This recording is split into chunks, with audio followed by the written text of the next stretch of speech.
I think we're all sitting inside. Thank you again for coming to our event today. It's an event that I have actually This is a topic that I believe it's a very important topic, and I have my heart close to this, and I've been following the issue of financial literacy for a rather long time. So I'm very, very delighted that I have an opportunity to arrange the event today and have our very distinguished panelists joining us. And we have made an effort to invite people from different walks of life, from the academic side where the research is done, but also from the practitioners, either from the policy people or from the finance, the private sector, where the part of the society that actually has to deal with these things. So let me briefly introduce you to a panelist who reflect that scope of relevance for the topic. Great pleasure to have with us all the way from the US, actually. We managed to hijack her on a trip from the US to Paris to come and join us in Brussels today. Annamaria Lusardi, who is the director of GFLEC. It's an institute that is she's heading, created in the University of George Washington, on very much financial literacy research, the economic impact of financial literacy, and also what policies work in terms of promoting financial literacy. And then next to Annamaria, we also have Lydia Pozzo, who is the Director of Community Investment Programs in BBVA. It's a bank that has had a very impressive financial literacy program, and I'm delighted you could join us and give us your side of this, how you try to promote, how you care about the issue, and why it is important to invest in it. And then from next door, which is very, very important, but what I always say, a country that has made huge advances, has taken the issue very warmly, and has made huge advances, Belgium. We are delighted to welcome Jean-Paul Servet, who is the chairman of SMA, and who is going to tell us also why you think this is important, and what policies to put in place to promote financial literacy. Again, thank you very much for joining us today. And we're going to start with Anna, who will give us a 20-minute presentation on what financial literacy is, why it's important, and what we can do about it. And then we will come to the panelists for their views before we open up the discussion. So without further ado, Anna, the floor is yours. Thank you very much. I'm going to start by setting up the PowerPoint. I just need to press the next. Can you please put the PowerPoint on? Yeah. So I've prepared a kind of a short presentation about financial literacy. And before I do so, let me actually tell you briefly what GFLEC is. And we mean everything in the name. So we are global. We focus on financial literacy. And we do mostly research. So what we have done in the past, we have collected a lot of data. We have analyzed that data in order to provide evidence for the program and policy that can be more effective. You know, we strongly believe that the most effective policy are those which are evidence-based. And that's why my presentation today, I'm going to talk about a lot of the data that we have been working with. But let me start by saying, why is financial literacy important now with respect to the past?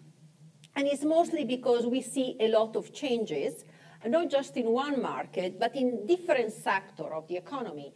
Think of the pension system, and almost everywhere we see now much more private account. We are shifting from defined benefit to defined contribution pension.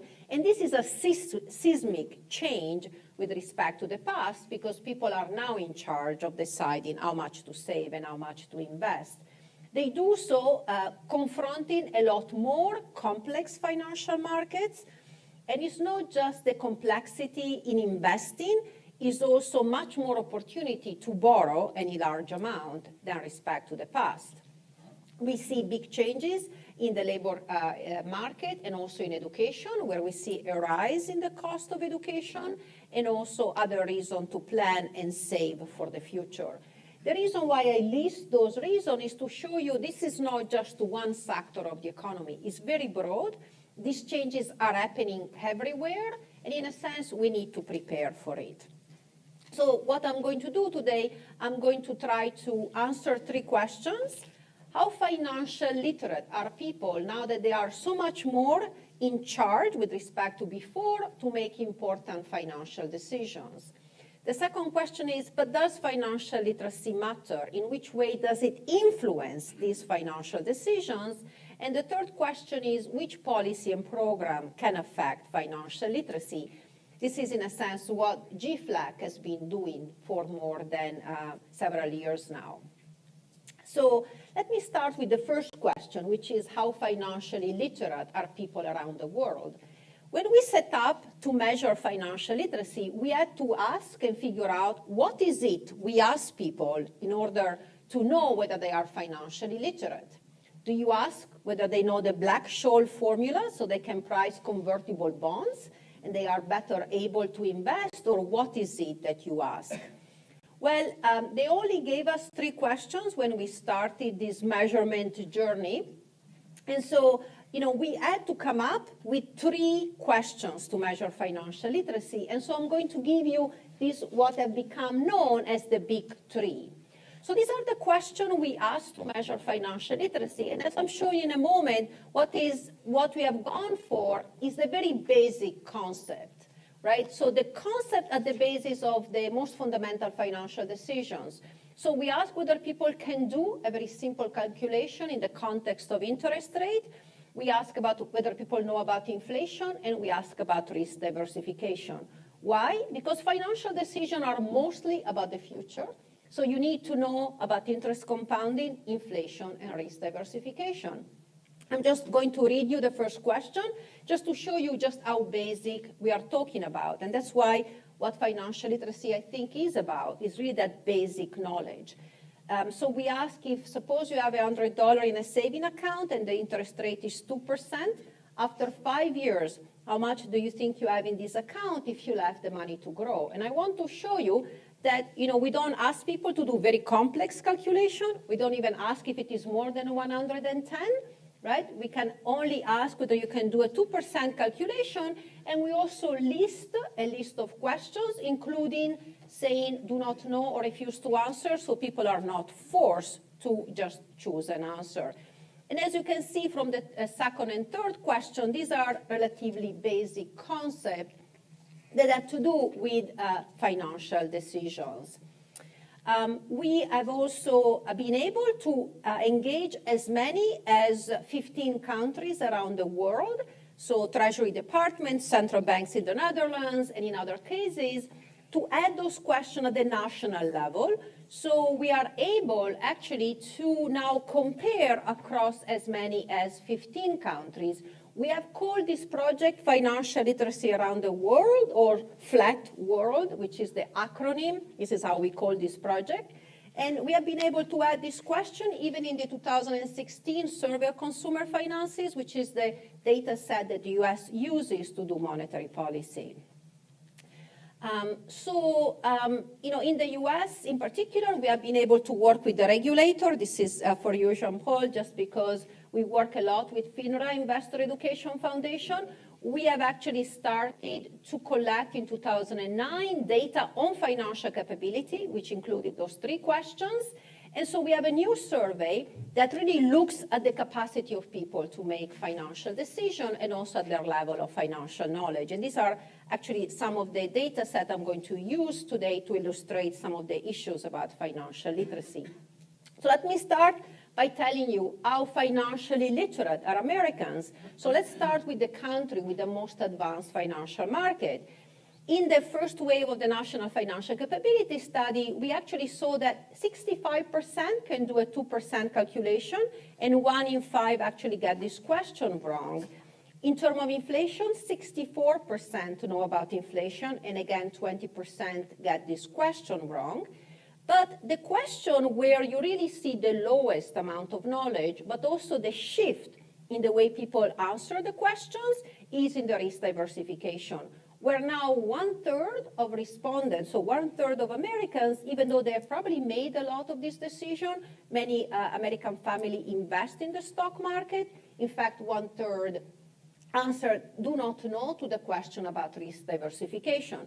If you thought the first 2 questions were particularly simple, Well, let me tell you that half of the people know about the 2 questions, and only 1/3 can answer these 3 questions correctly.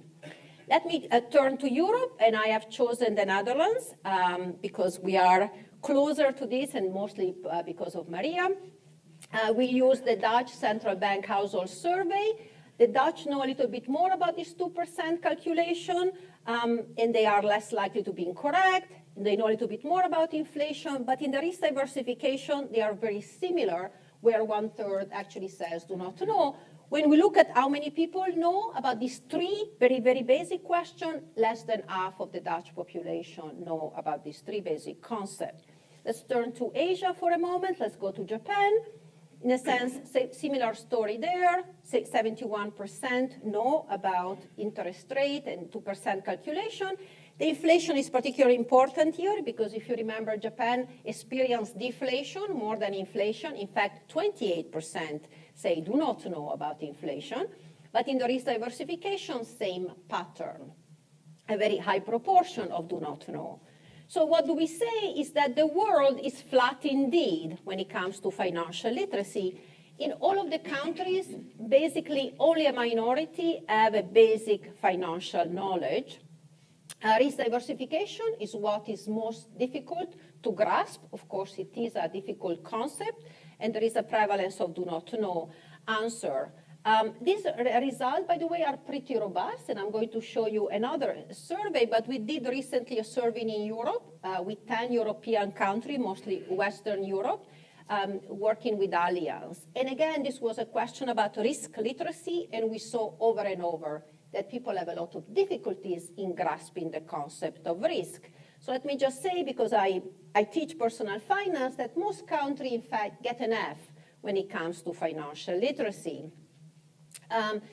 One interesting thing I want to show you is, and here I've chosen the group of countries we have studied in many details. Across the countries, women know less than men when we look at these 3 questions. So this is the proportion of correct answer. And as you can see, women, respective, if we look at Canada, the US, the Netherlands, or Germany, just are less financially literate. Why? Are they more likely to be incorrect? No. Women are disproportionately more likely to say, I do not know, to the financial literacy question, which I consider a beautiful result. Women do not know, and they do not know. So they are probably the best people to do financial decisions. Let me come back to this later on. In 2015, you might think, well, the world has changed from 2009. In the US, this was after the financial crisis. I want to show you this graph for 2 reasons. First of all, the level of financial literacy remains low, even in the US, after a big financial crisis. And as you can see, financial literacy is low even among people close to retirement. Less than 50% of the population knows about these 3 concepts, even though they have made a lot of financial decisions. Right? If you look at people up to the age of 40, when you have made almost all of the most important and consequential financial decisions, the level of financial literacy is very, very low. Less than 30% of young people in the US are financially literate. If you look at the people starting college, 18 to 24, 13% are financially literate. But if you look at the student loan market at $1.5 trillion, this is really looming very large in comparison to this very, very tiny level of financial literacy that people have when young. Let me turn now to a global survey that we did in collaboration to the S&P, indeed 500 rating, and done by Gallup. And we have been able to measure financial literacy in more than 140 countries. Now, as you can see, financial literacy is so general and so universal that you can ask the same question in as many as 143 countries. What we have done here, we have distilled this concept, of course, made it even easier, but it's the same fundamental concept. Numeracy, interest compounding, by the way, in the context of debt, inflation, and risk diversifications. You can ask this question all over the world. We define people to be financially literate in the same way in which we defined it earlier. If you know 3 out of these 4 basic concepts, you are financially literate. Let me show you in a map how the world look like when we look at financial literacy. With the darker area are the countries where more than 55% of the population know 3 out of these 4 basic concepts. So, just about more than half are financially literate. And as you can see, the world is not dark blue, it's light blue and other things to learn, meaning, unfortunately, that the world in general is not financially literate. 1 in 3 adults only around the world know about this basic concept. But let's actually go a little closer. If you look at the G7 countries, financial literacy is not high, even in the G7 countries. Of course, it's low in the BRICS, but in fact, some countries in the G7 look very similar to the BRICS, and I'm going to point to Italy. This is the percentage of people in Italy who know 3 out of 4 concepts. Italy look more like Brazil at 35% than the G7 countries. And I'm very happy to say that Italy has taken step last year to actually create a committee to address financial literacy and financial knowledge. Which are the topics that people know the least? Now, I don't have to tell you. Of course, risk diversification is yet again the topic around the world, which is less known, and also the topic where there are the largest differences in financial literacy between the BRICS and the developed world. How about gender difference in financial literacy? They are in almost every country.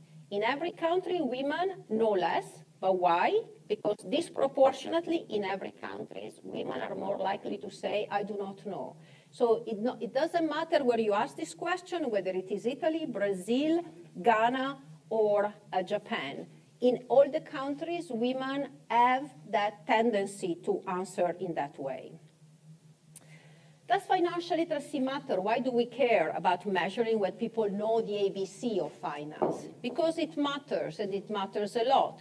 People who are more financially literate are more likely to be resilient to shock, are more likely to deal better with debt, are more likely to manage and have long-term savings. People have not focused as much on the first 2 decisions, and I think we need to turn our attention not just on investment and saving, but on the liability side of the balance sheet as well, because actually people today are accumulating a lot of debt and carry debt very late in life. The other things is we have focused a lot on the long term, but how about the short term? We just issued a paper just 2 weeks ago. It is called Financial Fragility. We measure the capacity of people to come up with $2,000 in 30 days. Several years after the financial crisis, 36% of Americans are still financially fragile. If asked them, they couldn't come up with $2,000 in 30 days. They wouldn't be able to face a shock. And financial literacy is a very important determinant of whether or not they are able to come up with that amount. For those of you who think that financial literacy doesn't matter, well, we just did a simulation taking a traditional life cycle model and added financial literacy to it. How do we add it? We actually assume that financial literacy affects only one decision. It affects the interest rate that you get on your saving. Why? Because if you have knowledge, you are more likely to invest in the stock market and earn the equity premium puzzle. That's the only way in which we assume financial literacy work. According to our calculation, as much as 30% of wealth close to retirement can be attributed to financial literacy. So it's not a sideshow, it really matters, and is also affecting wealth inequality and wealth accumulation. That's why we need to think really hard what are the program and policy that can affect financial literacy. And this is where, yet again, we are borrowing from data and from research to really indicate what are the effective policy. I think what the data really says is that we need to improve the level of financial literacy. level of financial literacy are just too low to be able to allow people to make good financial decisions. And they are just too low even in rich countries. You know, the fact that you are born in a high GDP country doesn't make you financially literate. You know, financially literacy is not acquired by breathing the air. You really need to put it in the school for people to be financially literate. I really believe we are at a crisis level when it comes to financial literacy, and it's really urgent that this is certainly the topic which is more complex is risk and risk diversification. We see it around the world. And again, the data points to two important groups to target when it comes to financial education, the young and women. And it also says that one size doesn't fit all.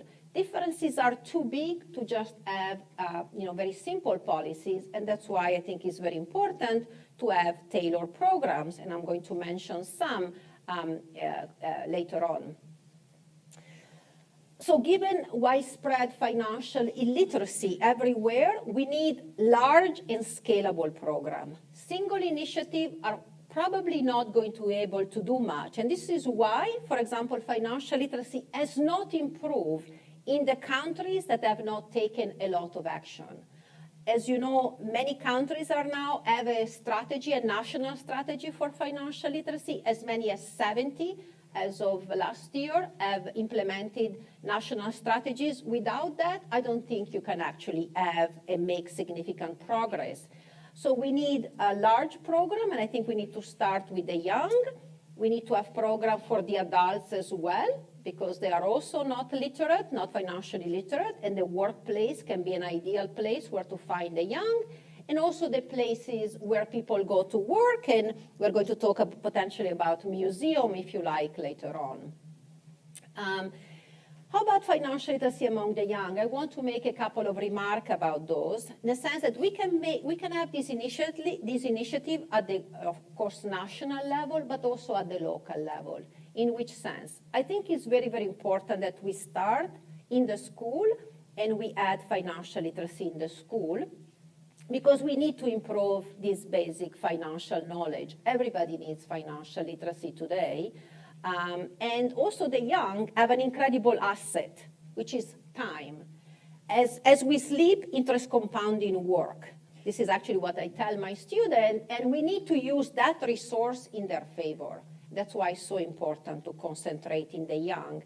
And we have a lot of the financial industry. The financial industry talks a lot to the Department of Labor, but I think we need to talk to the Department of Education. Your future client for the financial industry really need to be financially literate to be able to buy sophisticated products.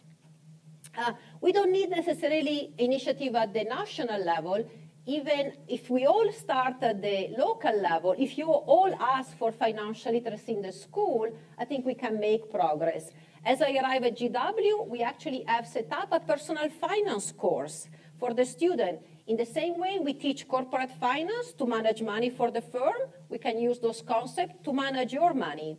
As I tell my students, when they come to this course, they say, what is this about? It's about being your own CFO, but mostly it's a happiness project. Because financial literacy is actually to make you have good outcomes. So it's actually a very rigorous course. It covers, of course, risk and risk diversification and a lot of personal finance topic. And by the way, we have some very special students. These are those in here. I actually also teach personal finance to the football player. They are my big students. We also, very important to do program for the women. There is a gender gap in all of the countries. And of course, there are unique challenges of women. And this is why I think we need tailored program for them and not a one-size-fits-all. Let me also mention a very simple project we have done in the workplace, again, using our research. So we have actually done very, very simple 3 minutes video targeted to those millennials, those pesky millennials, that, don't read, don't follow, don't watch the news, they only watch videos. And so we gave this little concept, this simple concept in a videos and in a story as well. And we made it, kind of very simple, using all of the suggestions from our research, where they don't want to have jargon, they don't want to read, they kind of want to listen, they want a visual, and they want it available at any time, in particular at night when they don't sleep.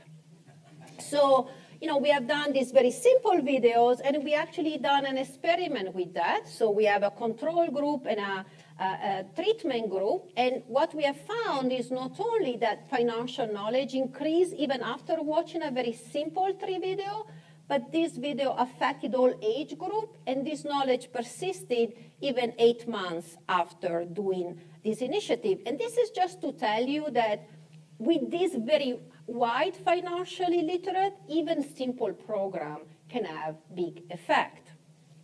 I want to tell you briefly about this new appointment in Italy. After 2 financial crises, the Italian government appointed a financial education committee. And I actually was appointed director of that financial education committee. I've actually gotten several prizes for my research, but this is actually the biggest reward I have achieved so far.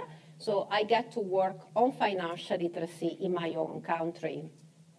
This committee has already written a financial literacy strategy and designed a national strategy for financial literacy last December. And we launched a month ago a portal for financial education, which is the first initiative directed to all. Remember, the financial literacy level of Italy was at 37%. So we have a lot of initiative and a lot of challenges in front of us. Just to conclude, I love the word financial literacy because I think it expresses what we are talking about. Financial literacy today is what is equivalent to be able to read and write. If you are not able to read and write, or if you weren't able to read and write in the 19th century, you wouldn't be able to participate to society. And this is, I think, what we need today. We need to speak the language of finance to be able to participate to society. It is an essential skill for the 21st century. And everybody deals with finance, and finance is sufficiently complex that we shouldn't leave it to the individual to learn. In fact, left to themselves, I don't think we see evidence that they learn. And it's very important to be financially literate as early as possible. So financial literacy is really today a stepping stone for financial security. Maria earlier on has asked me in her office in this podcast, what is a good definition of financial literacy? And at the OECD, I direct a group of PISA, the PISA Financial Literacy Assessment, which actually has measured financial literacy among the young. So we have a long definition of financial literacy, but I have my favorite definition now, which I'm going to show you. It's a very, very simple one. What financial literacy is a vision for the future. And the important question that we have to ask ourselves is, which future do we want to build? Thank you very much. Thank you, Anna. That's great. Thank you so much for a very comprehensive presentation of the numbers, why it matters, and what we need to do about it. So, and this is where I'd like to shift now to what can we do about it. And I'll be delighted to hear from our panelists and indeed other people from the floor on the experiences that you have had with trying to implement financial literacy programs and to what effect. So Jean-Paul, if I could turn directly to you, you can give us the experience from Belgium, how you see the issue and what you do as a policy maker. Okay, first of all, thank you for inviting me to give a presentation about the state of the art in Belgium. It's a pleasure for me to be here. I think that's the first time that I have the pleasure to give a conference so close to my own office, 200 meters far. Okay. So it's also a premiere for me, I would say. And so it's a pleasure to welcome Annamaria and Lydia in Brussels, the capital of Europe. I am a native from Brussels, so I think that's very important that we also have the possibility to discuss the important aspect, not only at the national level, but also at the European and international level. So I have been asked to give you, I would say, in a nutshell, a helicopter view about the improvement we have been able, I think, from a more or less objective point of view, to make in Belgium. I have been asked to do that in 15 minutes. For some people who know me a little bit, it will be a real challenge. So, of course, it will be quite limited, because I think that, I would say, the objective we try to achieve are very important. Okay, thanks. Maybe one comment about who we are, what we are doing, and why are we in charge for financial education. As you know, maybe I have the pleasure to be the vice chair of IOSCO, the Worldwide Organization of Security Supervisors. We are working in Belgium in a Twin Peaks model, like in the British model, like in the Dutch model, but in fact the British and the Dutch model were not the source of the switch to our Twin Peaks model. It was the Australian model who was more or less the starting point. So it means that we are working closely with our colleagues and friends from the Central Bank of Belgium, and there are some representatives of the Central Bank here. So it means that we have also a very precise mission statement. So there is no competition between us and the Central Bank, which is in fact the case in the Netherlands. They have a system with competition between the two, to some extent, I would say. It's not the case. There is no overlapping. There are clear leaders. Central Bank is in charge for prudential supervision, micro, macro, resolution aspect. We are in charge. We have 7 pillars, I would say.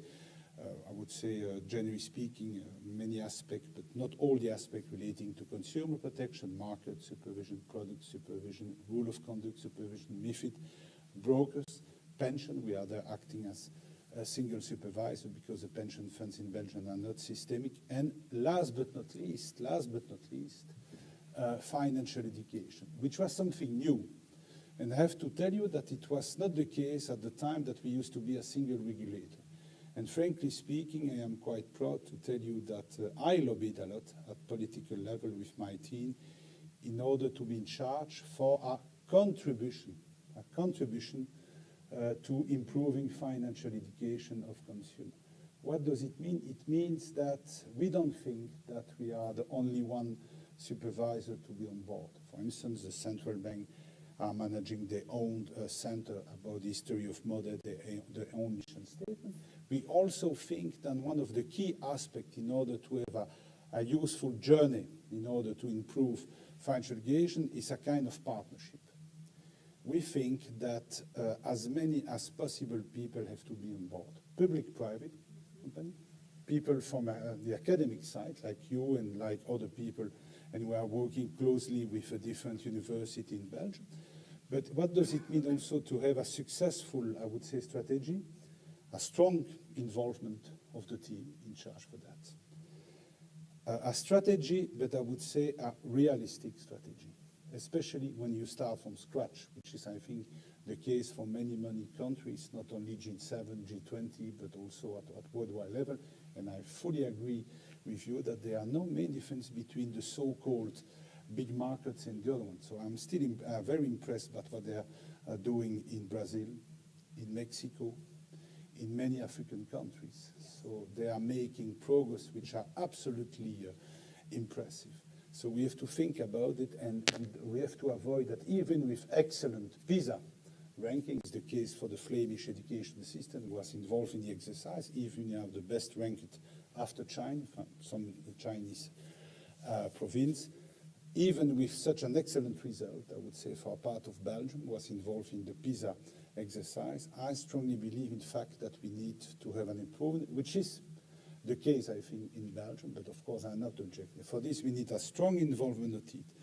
Strong public-private partnership, even it's not so easy to manage from a pure political point of view, and I will come back on this. And a step-by-step approach, I would say. Some people, industrial, would say a baby step approach. So what does it mean in order to be more precise? To be more precise, first of all, to have, I would say, a good consumer brand. We have to accept that even as financial supervisor, we are not so well known. Even in Belgium, I'm not sure that the teenagers discussing with my own kids are able to understand what does it mean FSMA. financial services market authority. But also at international level, we have to admit that I think that the majority of the teenagers, so the current costume, are not able to understand what it means Mario Draghi, of even the Fed or other supervisors. So for this, we need to find an appropriate consumer brand. And we decided to find a new brand after the launch, the switch to the Twin Peaks. And when we start our new education system, we decide, based on a definition of needs of target groups, desk research, to focus on one new brand, Wikifin. Just in order to avoid that you are stressing, we checked the copyright. There was no problem with the copyright. What does it mean 5 years after that we start our education program with the label Wikifin? 15% of the citizens in Belgium have been told at least once in their lives something about Wikifin. So they are able to recognize. And even, which is absolutely unbelievable for me, as chair of the FSMA and as proud chair of the FSMA, 7% of the citizens of Belgium know what it means FSMA. I'm still quite surprised, I have to tell you. But okay, fine. The most important is the fact that 15%, after 5 years of experience, know what it means. It means that for this, they are able to understand that there is something, an interesting information to receive for someone, something called Wikifin. And what does it mean, Wikifin, for, I would say, people using Wikifin? It means neutral, professional, reliable. That's also, I think, an added value for being a supervisor. We are not a commercial company, but we are in link with representative, of course. We liaise with very frequently with people, representative from industry, from the academic side. It doesn't mean that I don't appreciate initiative from the private sector. I think that there are also excellent initiatives from the private sector, and therefore that we need private-public partnership. It means also that we try to be close to the real-world experience to people, and that we have also the possibility to collect information.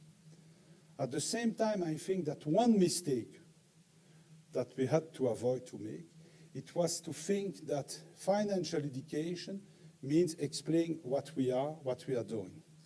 And I think that a negative feeling for many people would have been that we would like to speak about a complex financial product to explain, I'm sorry to tell you, Bernard, what does it mean, a usage of a life insurance? Of course, we are also explaining that, but to explain the stock exchange.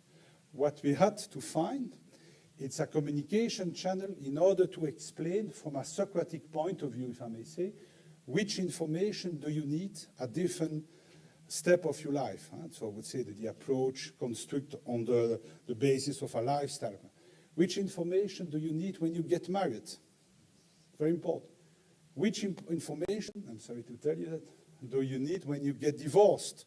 One of the most painful experiences also about financial aspect with a divorce. Which information do you need when you go to school? At university, one of the most popular aspects of our website is how to manage your budget if you need to rent an apartment or a bedroom as students at university in Brussels or in Belgium. Incredibly successful. And so I think, which information do you need when you decide to retire?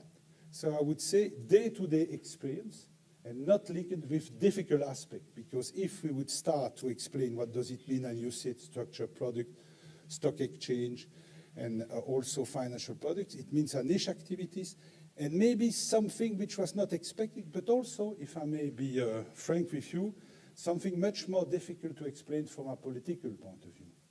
Because it means that we with good advice would give some advice.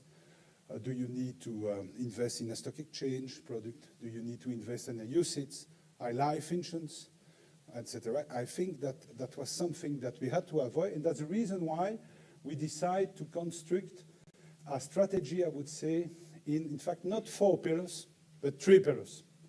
And if I want to translate that in another approach, it means short-term, mid-term, and long-term.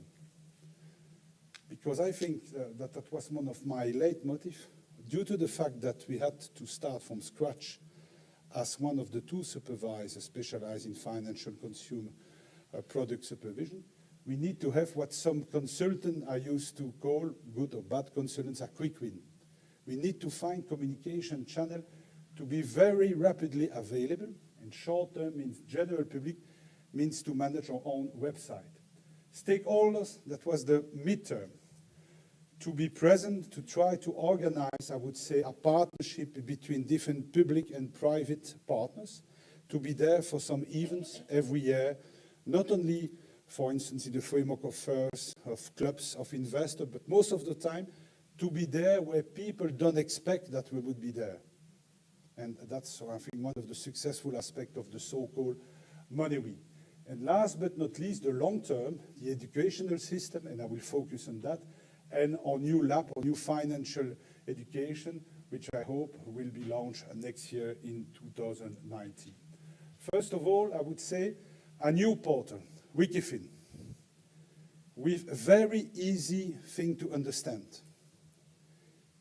It's quite stupid when I'm telling you it's something, but I can tell you for my staff and for my staff, supervisor, working in a very technical knowledge, MiFID, MiFIR, Basel II, Solvency, Basel III, Solvency II, all other aspects. It was a kind of a challenge for my people to find another element of language when they have to explain the same text, the same aspect, not in a technical language, but also, I would say, in a plain Dutch, French, German, or English. First of all, I would say, and also to be able to manage a website which can be very popular.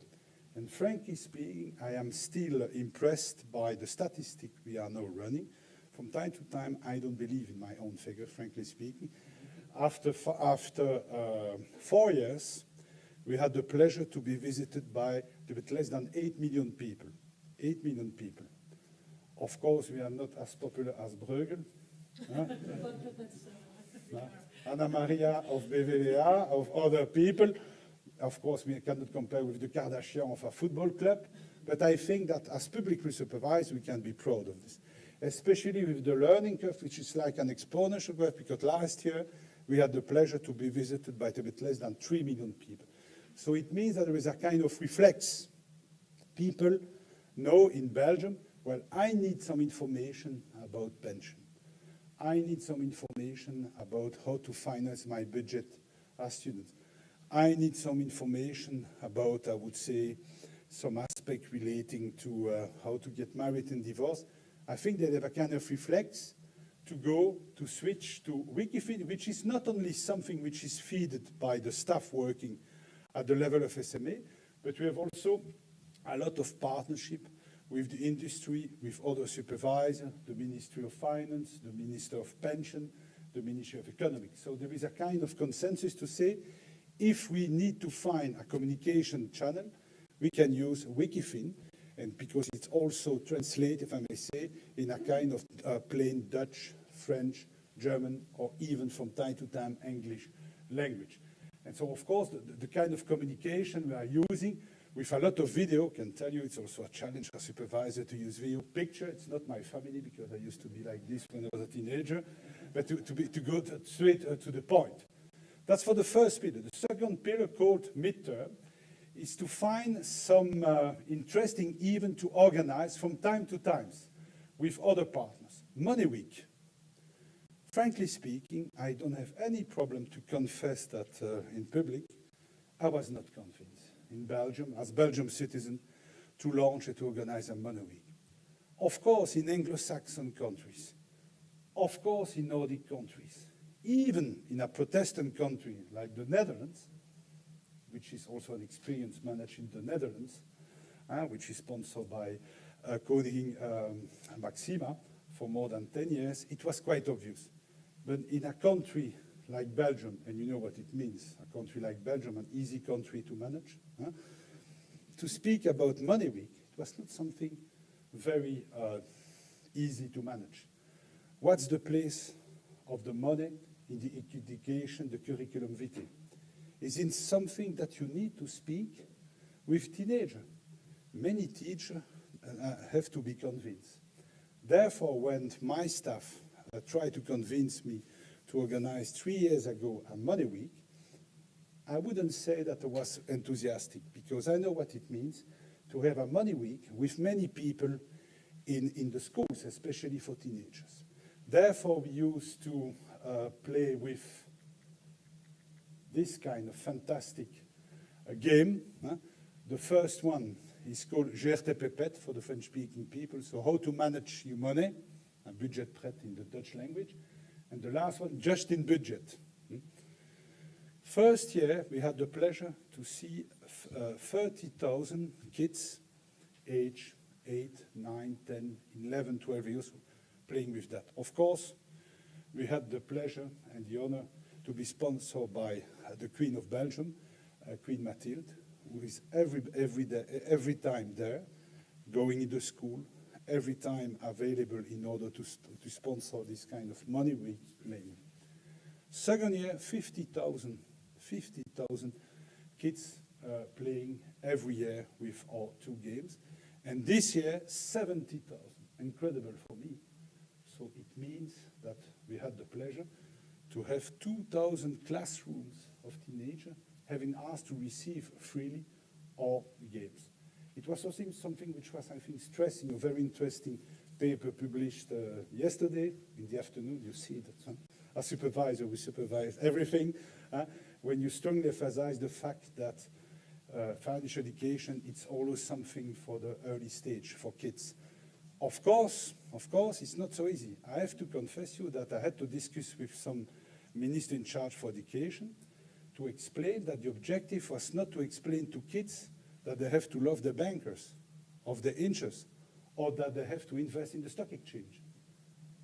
Some feelings were wishy-washy, even negative at the beginning. And I have to explain to a minister, hopefully she was also the mother of 4 children, that in fact this game, it was to explain how to manage a school trip one day, which are the different kind of expenses. Do I use a taxi, a coach? Do I take a bicycle? Which kind of food do I need for, I would say, the brunch? Vegan or not, or other aspect? Which kind of visit? Very easy things, which are also neutral from a political point of view. How to manage a budget, how to avoid deficit, and how to have a healthy situation, even if you have to manage a budget for one day in your life in a school. So that's maybe the reason why these budget games are so popular. That was for the, I would say, the short-term, general public website. Second pillar, stakeholders, not only, I would say, Money Week, conferences, publication, advertisement, I would say in the street. Do you need information about savings, about your pension? Wikifin can help you. And from, I would say, from a Socratic and neutral point of view, not from a political point of view. And also invest in scientific research. We have the pleasure to sponsor different chairs in different Dutch-speaking and French-speaking university in Belgium. And last but not least, the long term. First of all, the education system, with one strategic objective: make sure all students, when they leave schools, have basic skills, knowledge, and attitude necessary to better understand money matters in order to make sound financial decisions. For me, I would say the target, it was in how to be able to reach the teenager. Because I have the pleasure to give lecture at the University of Brussels the Saturdays. So it means people with a master degree in economic and or in law. And I'm still also convinced that they need to be educated when they start as teenagers. Because I wouldn't say that it's an objective only to focus at university. I think that we have to reach teenagers. Teenagers are already consumers. They can invest a lot of money, maybe positive or negative, in their phones, in their mobiles, in their PC, in other activities. Therefore, they need to be educated, and it means 3 main lines. First of all, lobby, and to encourage policymakers and school system to include financial education. I can tell you, it's a day-to-day lobbying. I'm also quite surprised that Els Lagro is there and not lobbying at the level of the Flemish Minister for Education. It's meant to explain who we are. It means also, let us be clear, I don't know the situation in other countries, But the best students who are going to university are not necessarily the people who are able, when they are 18 years old, to understand what it means as stock exchange. They have never had some basic knowledge about stock exchange, about financial product, financial. I have an excellent staff member who graduated in the best school of commerce in Belgium, Timothy. I'm sure that when he was 18 years old, he didn't know nothing before deciding to the Solvay school. Is it a good thing? There is also a question of negative feeling. Do the teenager need to understand something about accounting, about financial? Is it part of a classical and excellent curriculum? Maybe not the case. So we still have to explain that to a lot of teachers, and that's the reason why we not only have to lobby at the level of the minister and the staff, but also, I would say, to train to have direct contact with the teacher, and that's what we are doing. For instance, we have our online platform, Wikifina School, which is, I think, very popular for a small country like Belgium. It means that we have more than 8,800 members. We have the possibility to give an open access, free of charge, to 280 course materials developed in 3 years. And so it means that we have the pleasure to have a bit less than 40,000 downloads in 3 years' time. So a real success, because it means that we are able to provide for a lot of information to teachers, especially teachers in charge for economics, geography, history, mathematics, French or Dutch language, and about all kinds of fun information, video, but also tools and very practical tools. I am used to saying that the first ambassador for financial education in Belgium, it's not the FSMA, it's not Wikifin. These are the teachers speaking with teenagers, and therefore they need to be trained, they need to receive appropriate tools free of charge. We are kind of provider for services about education, and besides, it means also that it's free of charge. It's also, I would say, part of the history of the development of the Wikifin education system, short-term, and mid-term, and long-term, and long-term. Not only, I would say, something in the curriculum, but also to be able to give, I would say, a lot of services, support to teach. Maybe some comment about what the so-called political discussion about, yeah, okay, sorry. How to be able to define, I would say, the Belgium scope of financial education. Of course, the starting point was the OECD approach. We mixed that with our own vision. And last but not least, input of education. In all our work stream, teacher, representative of Federation of Teachers, are strongly involved in the development of a new tool. They check, they reject from time to time. They consider that it's not much what their own expectation. And it means at the same time that after 3 years of discussion, I can say that the expectation, my expectation, were lower than I would say, the output we were able to find.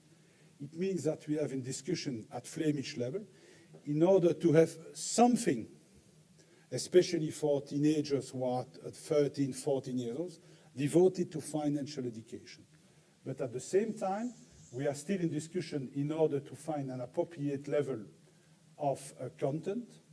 What does it mean, the weight of financial education within the curriculum? We will be maybe in competition with the Latin language, with history, with geography.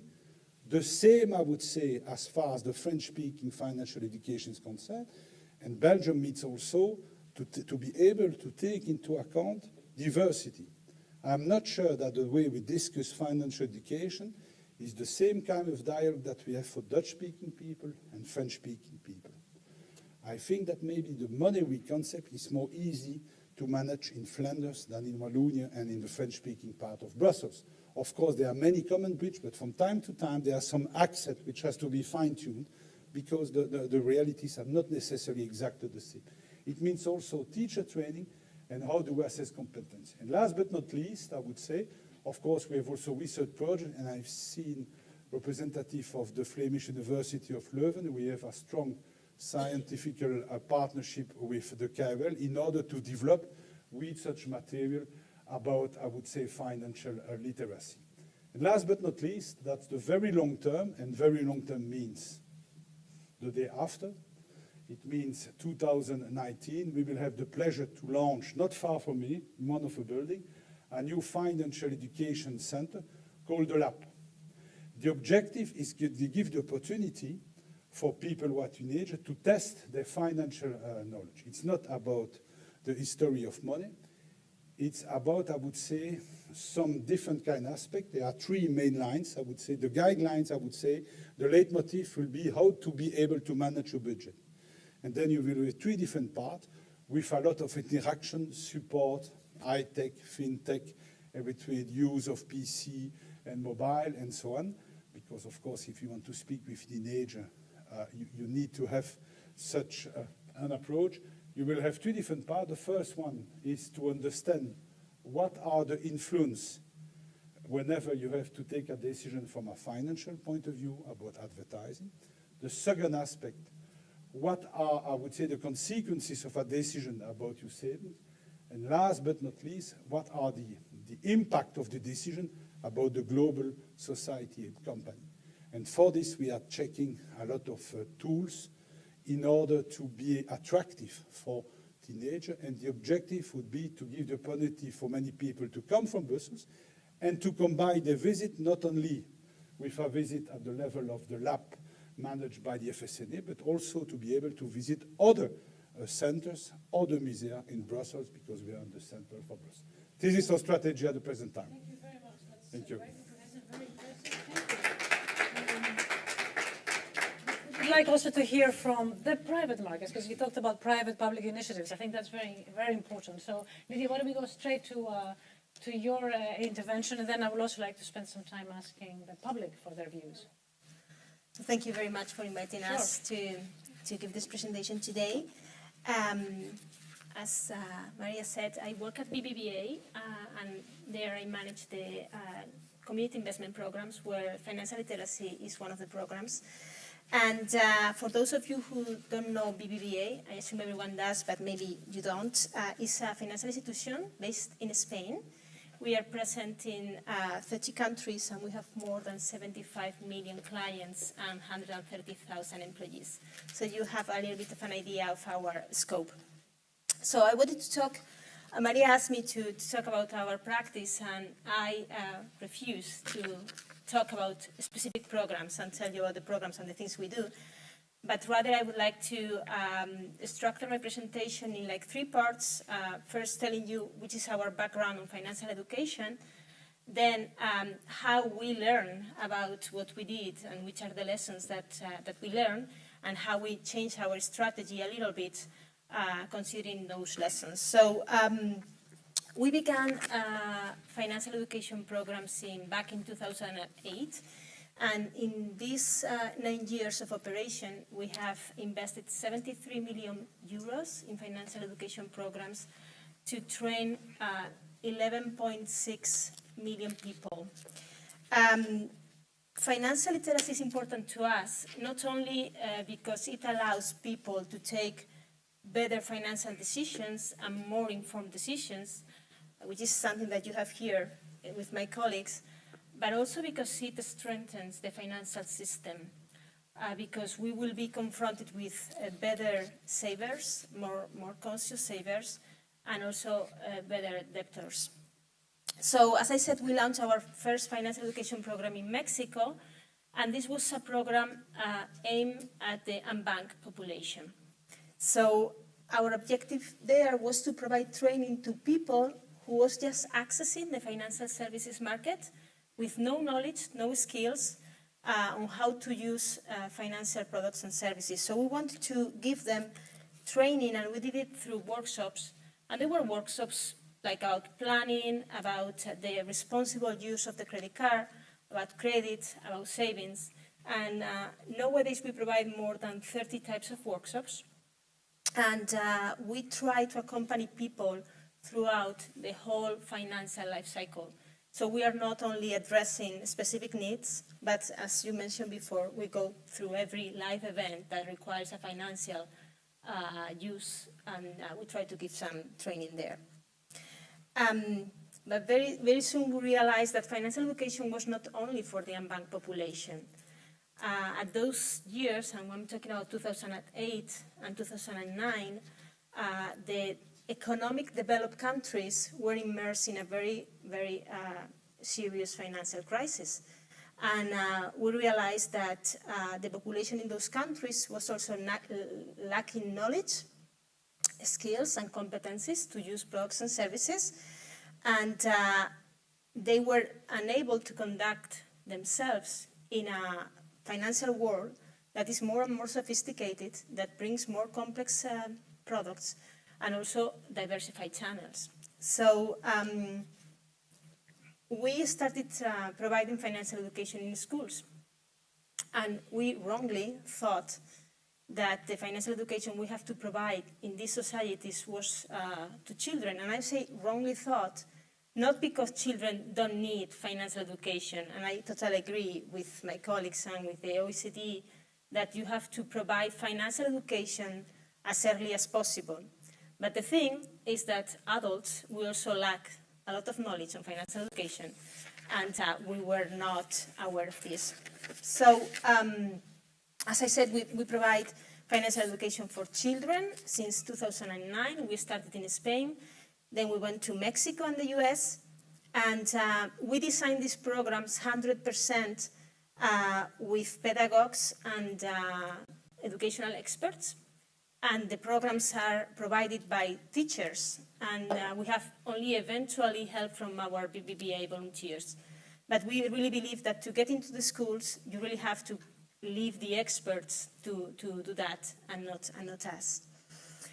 And so by 2012, we have financial education programs established in every country where BBVA is present.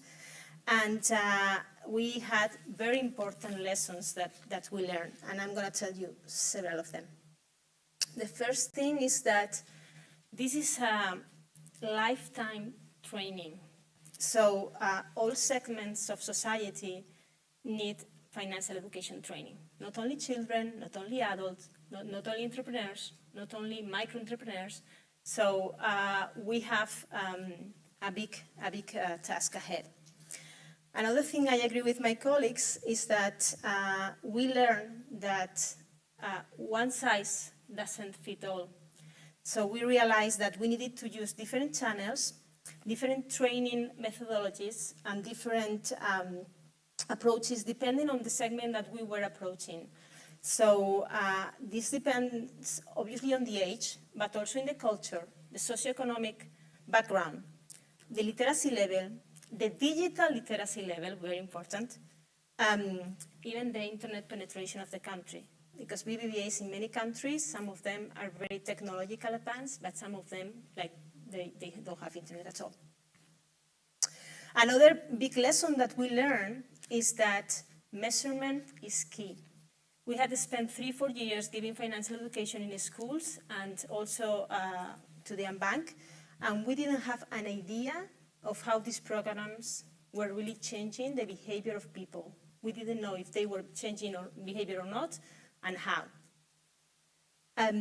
Another lesson was that the digitalization of our sector is not only a lever, but also a barrier. And for us, the digital revolution opens a lot of doors, and it brings a lot of advance toward inclusion. But at the same time, this requests a greater degree of financial capability. It's not the same to manage normal products than digital products. So that was another lesson. Also, very strong here, we realized that we were not training people at the adequate moment. I will go with that. I'm talking about teachable moments. And the most important is that this is not a one-man effort. This requires the cooperation of all the actors in the financial education arena. So we designed a new strategy, or we evolved the strategy, and we are working now in 3 pillars. The first of them is financial education for society. The second, the integration of financial education in customer solutions. And the third one is advocacy. So the first pillar, the financial education for society, responds, obviously, to our compromise to society, because we firmly believe that we have to provide financial education to the people of the societies where we are present. And we feel that we specifically have to train the poor and also the groups that are disadvantaged or excluded. And among them are youth, are women. I'm not talking only about the more excluded sectors of society. And these people need financial education because accessing the financial sector helps them to get greater opportunities. In this field, we have evolved to use technology as a lever, as I said before, because it helps us to broaden our scope. I was mentioning before that we have reached 11.6 million people, but the reality is that more than half of these people, we have reached them in the last 3 years, and that's thanks to technology. We do not only provide workshops anymore, we provide financial education through other channels, which can be as diverse as a radio show, a TV show, games, apps, video games, role-play games, competitions, even posts and tips within the social networks. And we do all this in cooperation with non-governmental organizations, with associations, with the government, and even with competitors. And I'm very proud to say that we have a program in Spain where all private banks present in Spain, we cooperate for a financial education project initiative in schools, coordinated by the Spanish Bank Association and Junior Achievement. This is a very unique effort when every financial institution, all the banks or competitors work together just to bring financial education to schools. I was talking about the second line, financial education integrated in customer solutions, is very important because this responds to the need of being a responsible business. The social programs, and I manage those, is only the tip of the iceberg. You cannot be a responsible corporation or responsible bank if you don't do your core business, which in our case is the financial business, in a responsible way. So, since 2014, we are engaged in a compromise to be transparent, clear, and responsible in the way we do banking. And this means that we design the products in a responsible way. And also we market, sell them, and provide them in a clear and transparent way. How we do that, for example, every product in Spain and 90% of the products in the rest of the countries, they come with one single page where you can learn about the good and the bad things about the product. It's not that the good are up front and the bad are down in the smaller caps.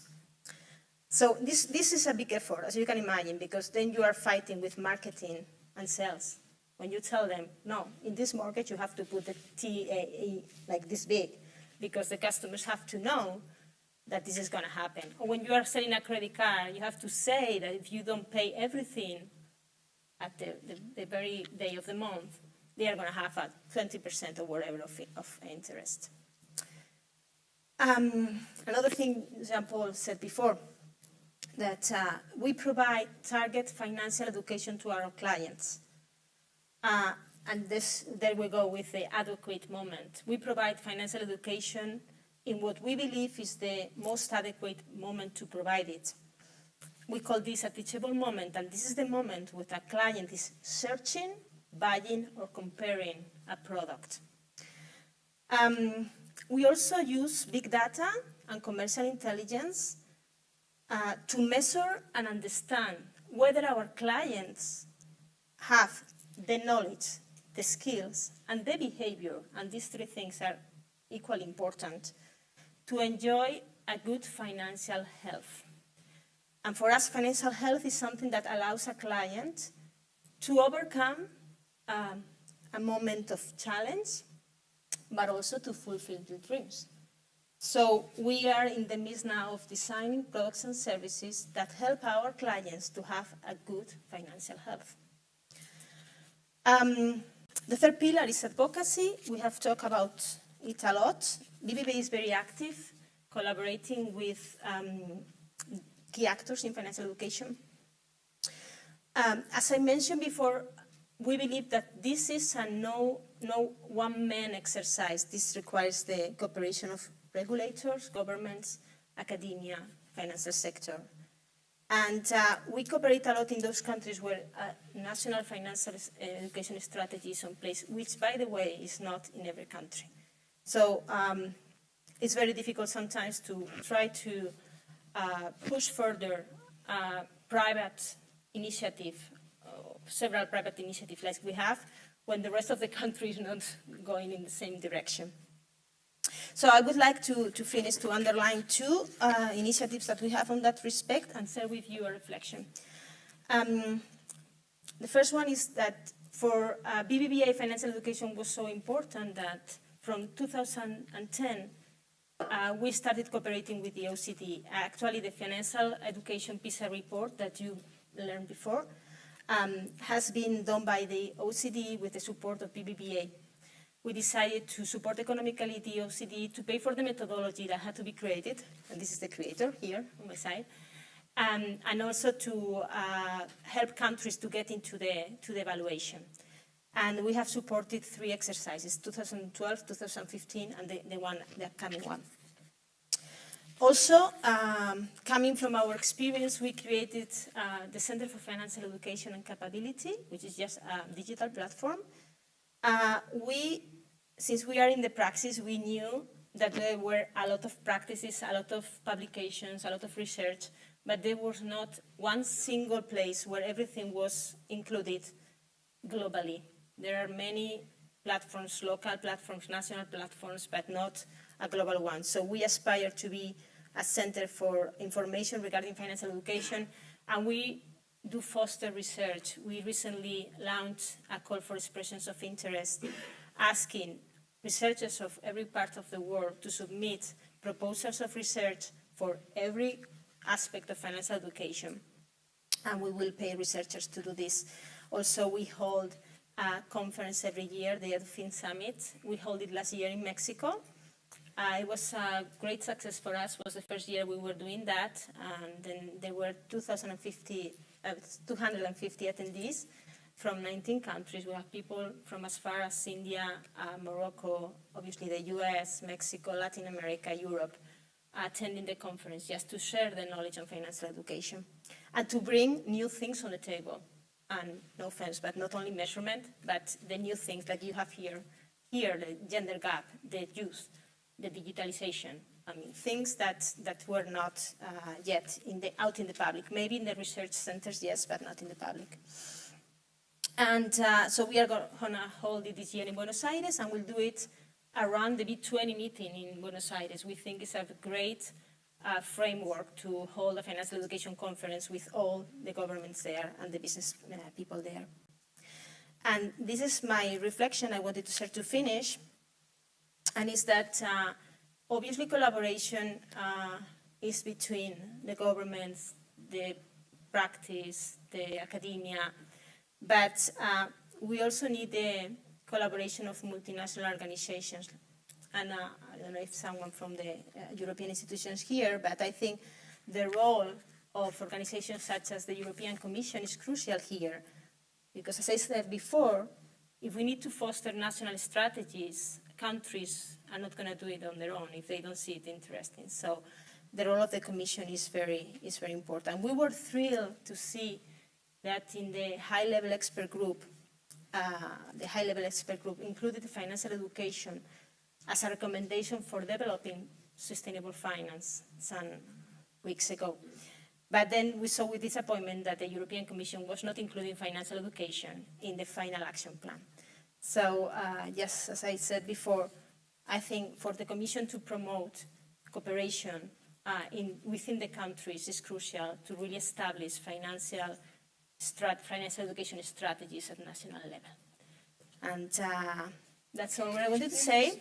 Wonderful. Thank you so I much. take any question. You are welcome. Lots of information here. Let me summarize what I've learned, and then we can open up for some questions. Start young. but then continue to learn throughout the whole life in teachable moments, which I like that, at these particular moments of greater interest. One size does not fit all, so it has to be tailored according to the needs you're addressing, and you have to be active both in the short term, the medium term, and the long term. And I think that summarizes what we've learned with lots of details from all three of you. But before we close, I would like to open up for discussion. We have 10 minutes for discussions. Annamaria has to catch a train, but let's collect 3 questions then, and on the back. Yes, oh, hi. Yeah, please. Hi. My name is Ian Taylor from Mastercard. Hi. I'd like to ask a question possibly to Signora Lusardi. There's been a lot of mention of commercial support. Thank you. Commercial support, working with the private sector, collaboration, etc. A lot of our experience, perhaps, is that in some countries this is more challenging. There's always the accusation, sometimes quite justifiably, of self-interest. Can you perhaps give some examples of some very successful collaborations with the private sector in terms of financial education? Wonderful, thank you. Here at the front and then there. Yeah. The gentleman here at the front. One of these examples is sitting right in front of you. Raymond Frank and I am. European Banking Federation, we do a lot on financial education, including European Money Week and the European Money Quiz. We also engage with the European institutions, at least try to. And some of the feedback that we get is not encouraging. Although there was the non-paper on financial literacy, we do also get comments from the Commission saying, well, it's not a role for the European institutions, the banks should do it themselves. Someone literally said they have enough money. That's not a signal for good, prosperous private sector, public-private sector partnerships. On the other hand, I see your recommendations, Maria, also for policy recommendations, which the European Commission should look at. One of them could be a mandatory financial literacy in the curriculum. Some countries have that, many do not.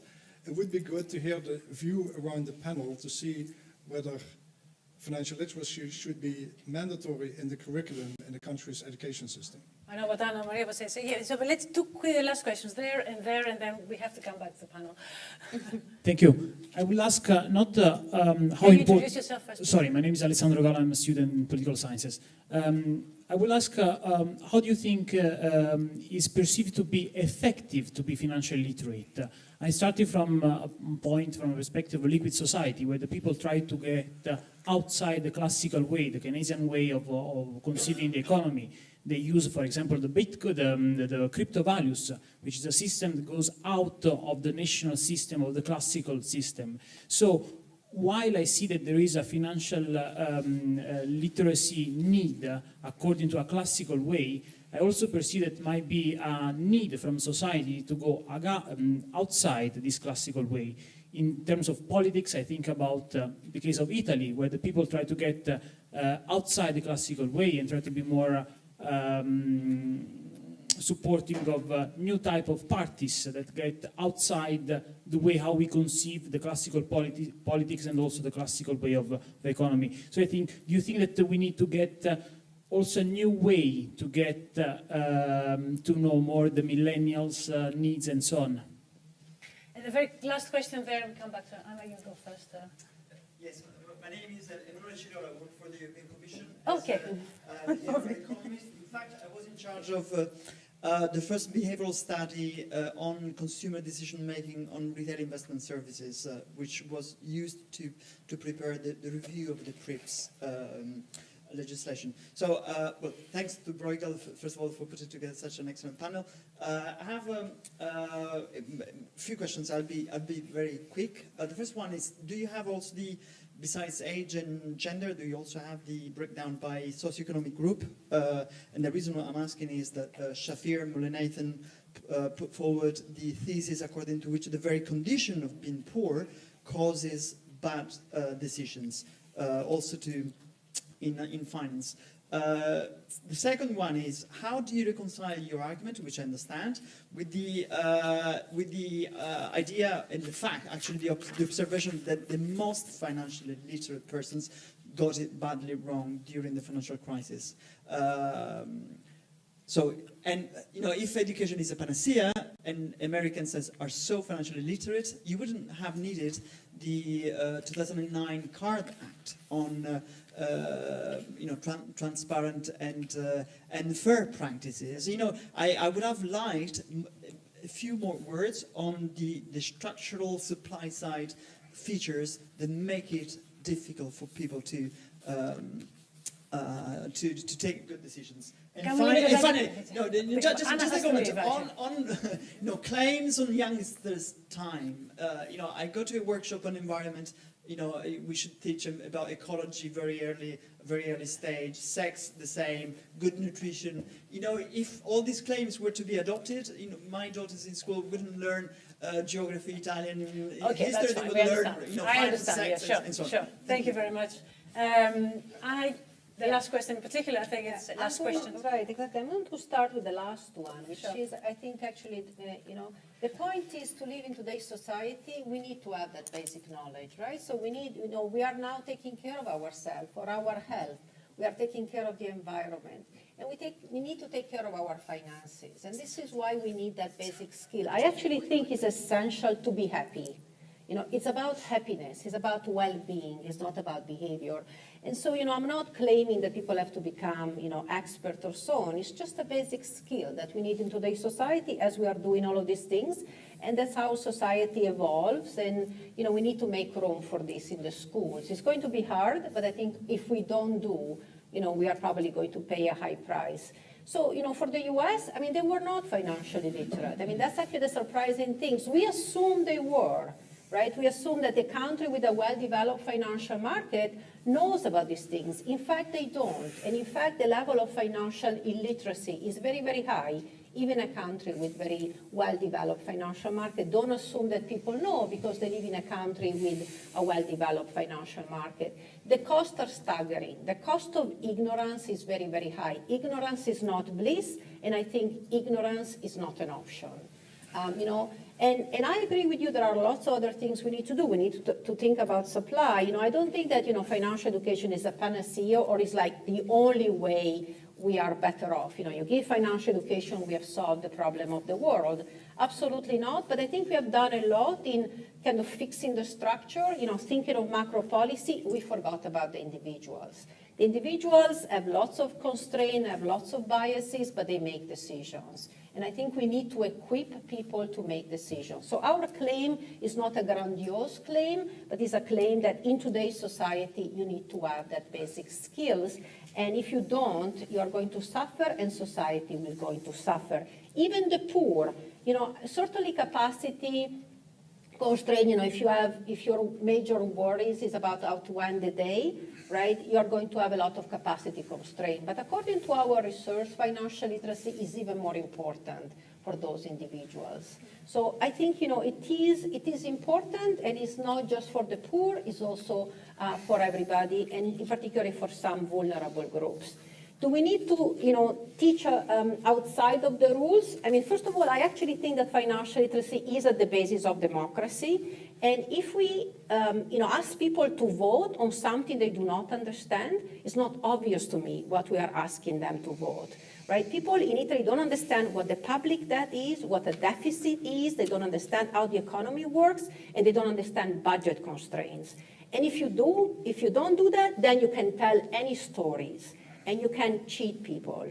So, it's a very challenging view. But at the same time, we need to speak the language of people. And I think the way I read the protest is that, we haven't listened to what people wanted, and people probably wanted changes and so on.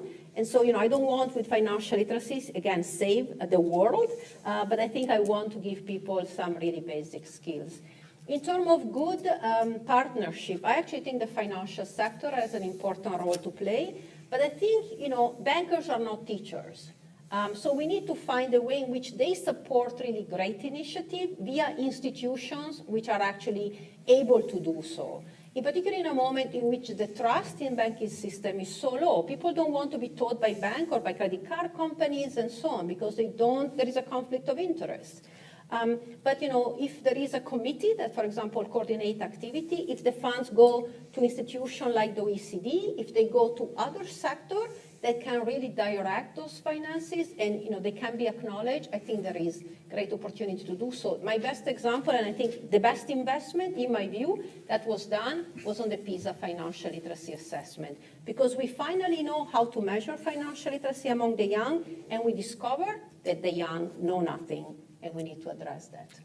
Thank you, Anna. And on this point, I think I'm going to go, because my train is unfortunately leaving back to Paris. One quick intervention for Lydia. Yeah. Yeah, but you go if you want. A few more minutes. No, I think we are very aligned, so I totally agree with that.